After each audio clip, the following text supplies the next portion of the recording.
Hay un versículo, Carlos, que dice, por lo que padeció, aprendió la obediencia, refiriéndose a Jesús. Fíjate, él dijo, sacrificio y ofrenda no te agrada, pero en la cabecilla del rollo, quiere decir, antes de que se comenzara a escribir la palabra, en la cabecilla del rollo, donde se engancha el rollo, allí está escrito acerca de mí, he aquí, oh Dios, vengo a hacer tu voluntad. Entonces el Hijo eternamente engendrado, entra en la dimensión del tiempo y del espacio con un deseo, con el deseo de hacer la voluntad de Dios. Pero la obediencia no se puede ejercitar hasta que uno no la experimenta, porque allí es donde uno tiene que entender que en Getsemaní se encuentran dos voluntades.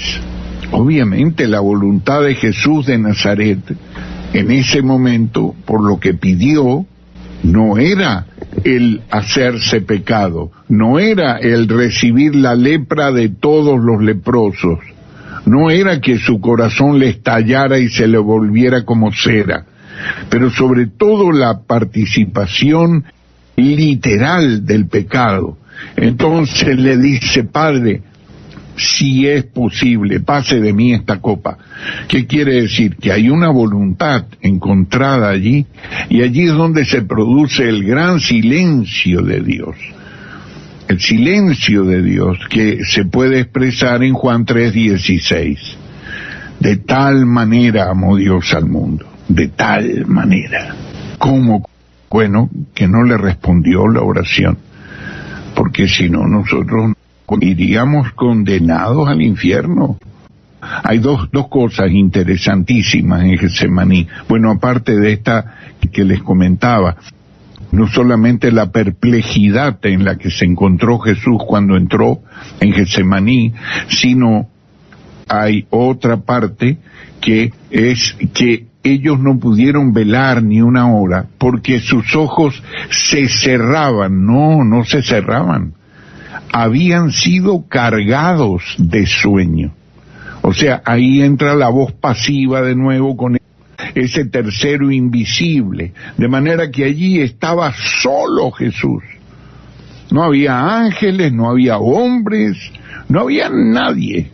Estaba él solo allí, solo, clamando al Padre y el Padre manteniendo ese silencio.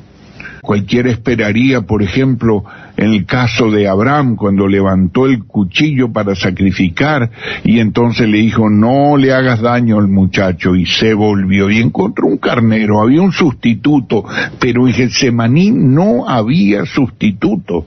Esa era la hora de la absoluta verdad de la redención o de la no redención del mundo.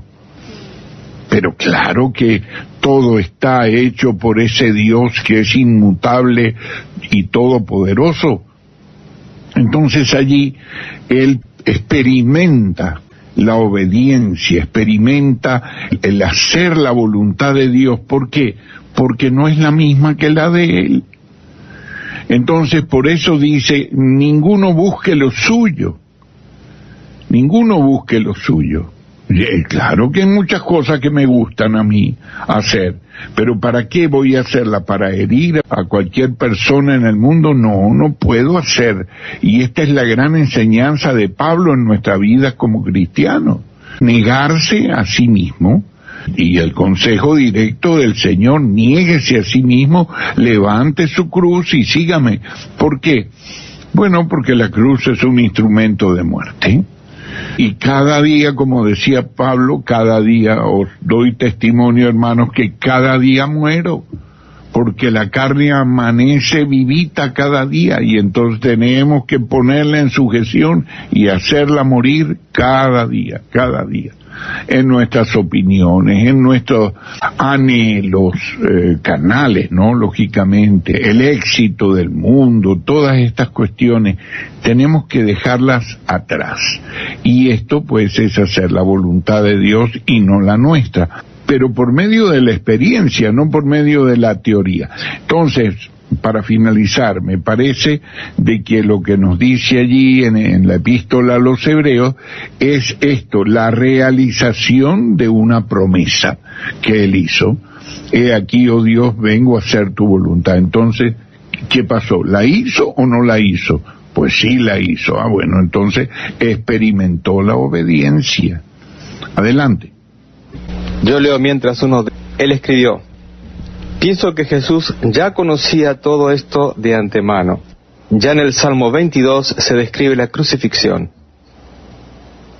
Sí, indudablemente, pero eso no funciona en una manera automática, porque el hecho de que está escrito, cuando llega la cercanía de la realización de esto, y ve en qué le afecta directamente, entonces tenemos que entender que Jesús fue un ser real, un hombre real, fue el verdadero hombre y verdadero Dios.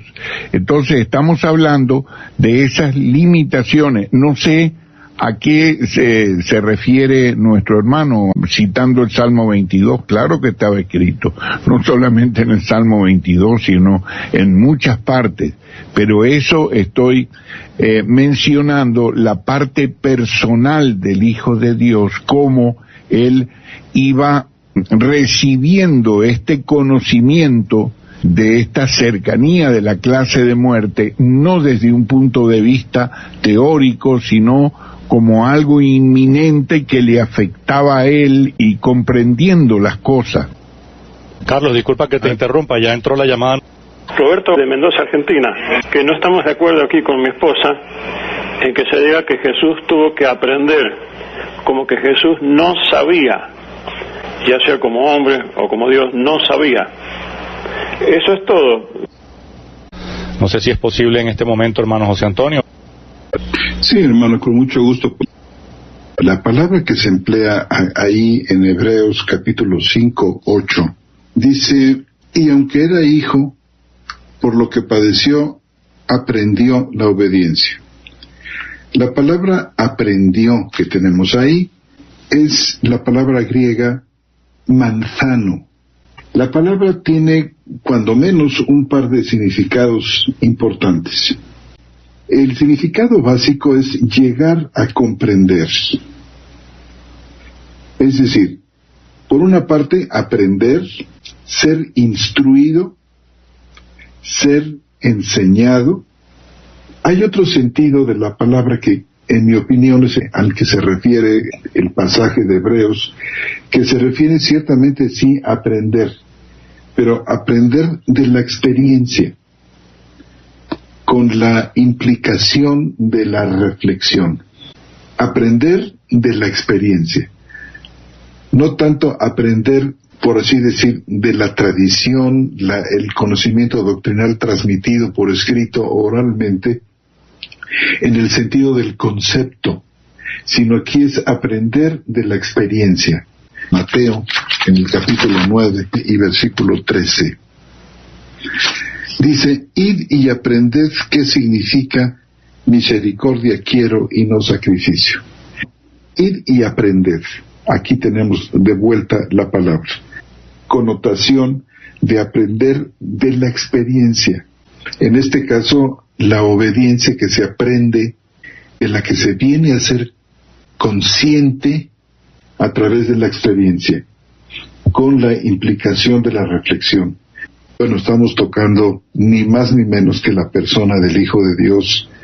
La persona de nuestro Señor ha estado siempre en el centro del debate. Tenemos aquí el tema de los temas, que es inagotable.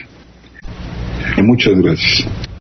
Bueno, y experimenta la obediencia que nunca jamás la había tenido necesidad de experimentar, por cuanto siempre estuvo unido al Padre y siempre su voluntad y la del Padre fueron de la mano, era la misma.